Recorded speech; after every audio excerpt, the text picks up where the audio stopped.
Hey, how's it going out there, everybody? Hope everybody's having a great day. Coming to you today to talk to you about the generator air conditioner setup, my homemade APU. I wanted to update everybody on it, wanted to let you know what's going on with it. Today was the first day it got taxed. It really got work today. And I want to give you those results as soon as I can. So if you're thinking about doing something like this, you have that information. I would rather talk you out of buying something than talk you into buying something, honestly, because I don't want you to buy something that doesn't work and think of me. You know what I mean? I don't want that. So I want to update you on it today. Let me tell you what happened today. I got unloaded this morning. I got unloaded early. I don't reload until tomorrow. I'm sitting at a truck stop for 24 hours, basically. I got unloaded. Got here at about 9:30 this morning, somewhere in that ballpark.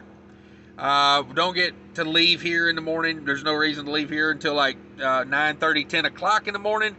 So I sat in the middle of a truck stop parking lot all day. 90 degrees here where I was at. 95 was the high for today. It's currently 8:30 p.m.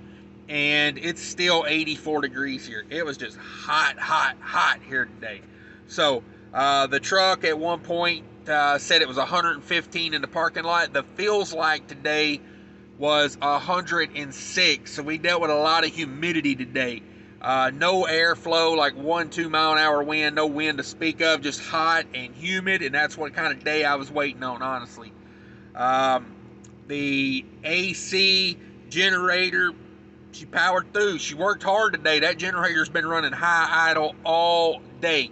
Basically, that thing's been on high idle since I stopped this morning and parked here. I had some gas in the jug. I poured it in the generator. Almost filled it up. I mean, I would call it 90% full, running on high, wide open with this AC fan on high, compressor running all day. It ran through a tank of gas in about 5.5 hours. I got a timer on my phone every time I fill it up and start it. When I know I'm going to run it through, I start that timer. I started it again. It's currently been going about 4 hours on that tank. The sun has went over. It's like I said, it's 8:30 at night here now. It's like 84, 82 degrees. So it's cooling down a little bit outside. It's really helping it. The wind is blowing now. I think it might be raining tonight, so the humidity's getting brought down. The AC is not running near as hard as it was. I actually have the fan on low right now to kind of save on the generator running so hard. It's currently 74 in here right now. Now, I had this up in the front of the cab earlier, 101. When I went in and ate, I left this up there in the cup holder, 101 up there. I had it down to 60 in here at one point, but to be honest with you, this thing, to get to 60, I threw it back here and forgot about it, and it was kind of laying in direct line of the AC. It's not right now. It's just sitting over here. We're holding at about 74 right now. It's actually starting to cool off in this truck now. Today, during the hottest part of the day, it was holding like 75. I think one point, I got up to like 76, 77. So it's a really hot day and a lot of humidity. So I was pretty happy that it could keep it that temperature back here. Now, telling you what I know about it and what I think about it is this. Okay, that generator, I would buy a bigger generator. That is 2200 starting, 1800 run. That's a little much when this AC is going wide open. That you cannot run that in eco mode with this on high and the compressor running. The eco mode will just kick off. So if I had to do it over again, here's what I would do. I would buy the Ryobi. They make like a 3500 watt, 4000 watt. It's got a Bluetooth connector. There, like 2 nights ago, I needed the AC when I stopped. It was like, 78, 80 degrees out. And with the residual heat off the truck, that's a little too warm for me. So I kicked in my AC and everything, but it got too dang cold at night. Like it dropped down to like 70 degrees outside. This thing had it at 56 degrees in here. So that was way too cold. Now, I cut the AC off, but I wasn't getting out of bed to go cut the generator off. I had like 2 hours I could sleep before I had to get up and leave, and I said, you know, that 50 cents of fuel that generator's going to burn ain't worth me getting up out of bed to cut it off. But if I had that Ryobi that had the app with the Bluetooth, I could shut it off with the app. So I think I'd get that one. It's a little bit more watts. I think it could run in an eco mode more than this one could. Like I said today, when this one was full on running, you know, 5.5 hours of run time. Now, it's not going to have to run like that at night. You know, at night I've been getting 10, 11, 12 hours out of a run with the AC on. You know, because the AC can get it cool enough in here to where the compressor can kick off on the AC. Now, my thing with the AC, I think this AC can get it done for me. I mean, today was a pretty taxing day, and I was sitting here in a shirt and jean shorts, perfectly comfortable. Like, you know, once I got in here and got acclimated, the 70 degrees was fine. And that was without the auxiliary, you know, my turbo fan over here running. That was just with the AC going. I was fine. I wasn't sweating. I wasn't hot. I could have slept at that temperature. But if you guys run out west, I can tell you right now, if you've got a dark colored truck or you run out west, I get a bigger AC. I would. Or if you want to leave that center curtain open more, now I'm fine with closing the center curtain, because whenever I stop, I close that curtain anyway for privacy. Even if I've got my front curtains closed, it's just a habit to close this one. I'm just used to it because I like to keep it cool back here in the summer, and in the winter I close that center curtain to keep my bunk heater, you know, more efficient to heat just this area. So my advice, if you're going to run out west, or you got a dark colored truck, or you want to leave that center curtain open, I'd probably go with like an 8 to 10,000 BTU minimum. I mean, if you've got a big area and you want to keep it cool, I might even go up to like the 12,000. Now you need to buy the appropriate generator to go along with that. So check out that Ryobi. So I don't know if that Ryobi would be big enough to pull a 12,000 BTU. Like I say, you would have to, you know, you would have to look into the appropriate size for you.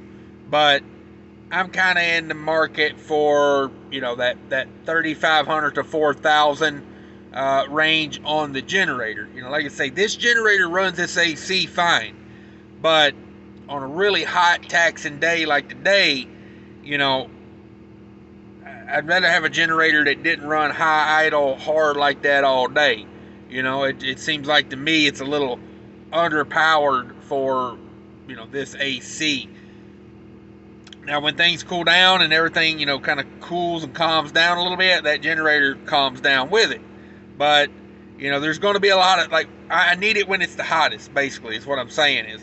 You know, so I'm kind of in the market. Maybe I'll go get that Ryobi. I don't know. You know, like I say, I'll test it. I know Driving by Braille has many videos on this. He's like the OG of generators and AC as far as I'm concerned. I mean, he's made some really cool systems. If you don't know his channel, go check out, just search Driving by Braille. He's got a lot of good videos about stuff like that. Go check his channel out. I think he upgraded to a bigger generator last time I saw what he was doing.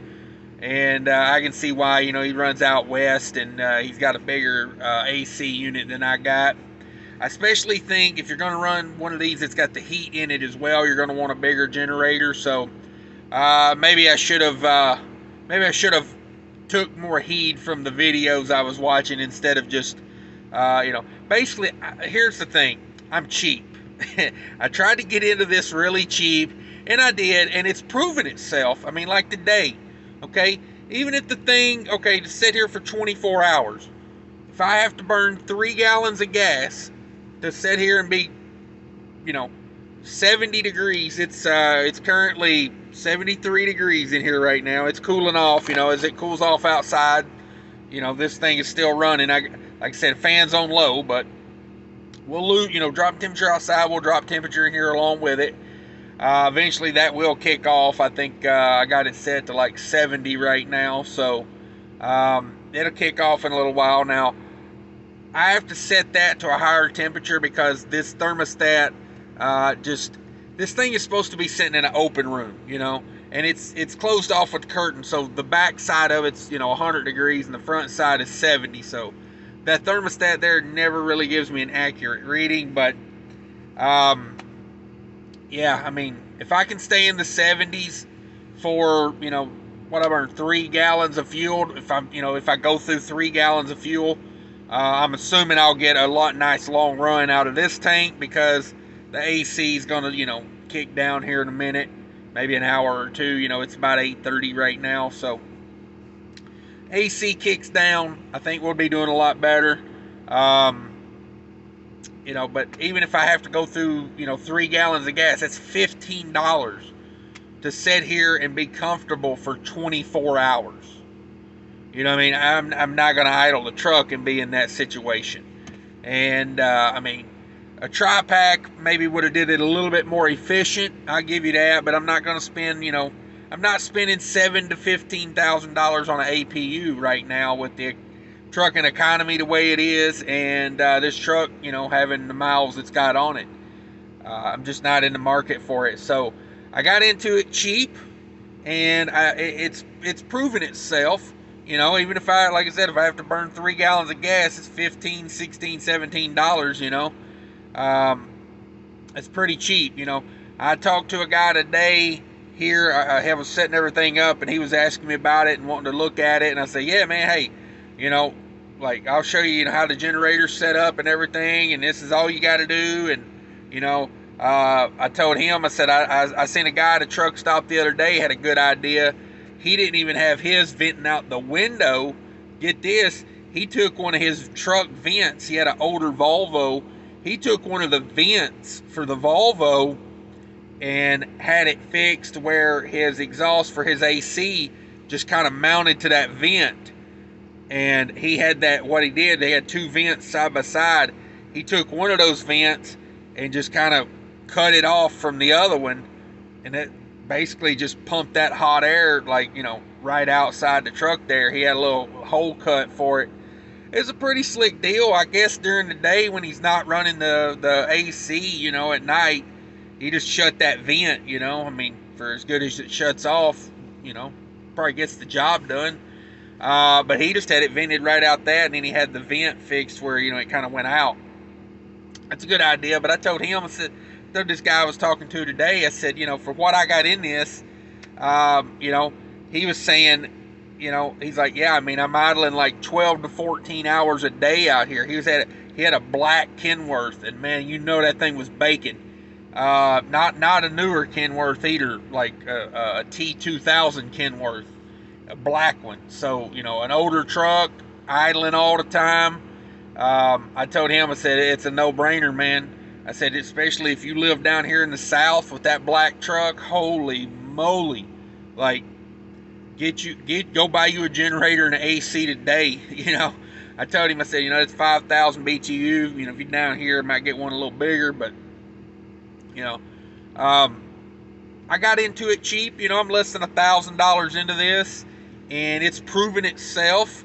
I mean, you think of that guy in that Kenworth idling for, 12 to 14 hours a day. I mean, even if you're getting fuel at a decent price, you're paying $60 to $80 a day to idle that truck and stay cool when you're not going down the road. I told him, I said, that's like literally, 2 weeks that would pay for itself. Not to mention, you're idling that, you got a truck that's got over 1 million miles on it. You don't want to idle it no more than you have to. So, it's a concept that works, what I mean? It's just, I got into it cheap. I've proven it works. But, probably would have went a little bigger knowing what I know now, and probably will. Like I said, if I can get my money back out of that generator on the back right now, I'll probably go buy that Ryobi. That's kind of what I'm trying to do. Probably try to get as much as I can out of that generator back and go get the Ryobi, so let that be a lesson to you. Maybe get a little bit bigger generator. I really thought that Westinghouse would run in eco mode with this thing going full blast. But I think what it is, eco mode, it seems like it's just under the threshold of what This runs on high with the compressor going. It seems like it's just under it because it wants to do it, but then it kicks it off of eco. So, you know, it is what it is. Like you say, even if I have to burn 2 or 3 gallons of gas through that generator every day, it's still cheaper than idling the truck, and I'm comfortable. You know, like we're down to 72 now, so you know it's coming down. Like I said, when it gets a little cooler outside, that thing will finally, you know, it'll get cool enough in here. But today was what I wanted from it, a true test. I mean, it was so hot out there. Me just standing out there talking to that guy, man. I mean, it was just pouring sweat, and there's no wind blowing. There's all this humidity. You know, it's like that's what works in AC. You know, because basically an air conditioner is a big, you know, dehumidifier basically, and you know, heat exchange and you know, take. What is it? You don't make cool, you just take the heat away. So that thing was working the hell out of it today, try to get all that heat, humidity out of here. So, I feel like I'm a little long-winded right now, so I'm gonna cut this off here. Thanks for watching, everybody. You know, I hope nobody ran out and bought the small generator right now, because I really would advise you to get a little bit bigger generator. You know, maybe like that one step up from the pocket generator to like the small, you know, regular type generator. That would be my advice. Thanks for watching, everybody. If you like this, hit the thumbs up, subscribe, do all that fun stuff. Check out that description down below, and a lot of cool links in there for you. Thanks for watching, everybody. Take care of each other. Remember, people are more important than trucking. Bye.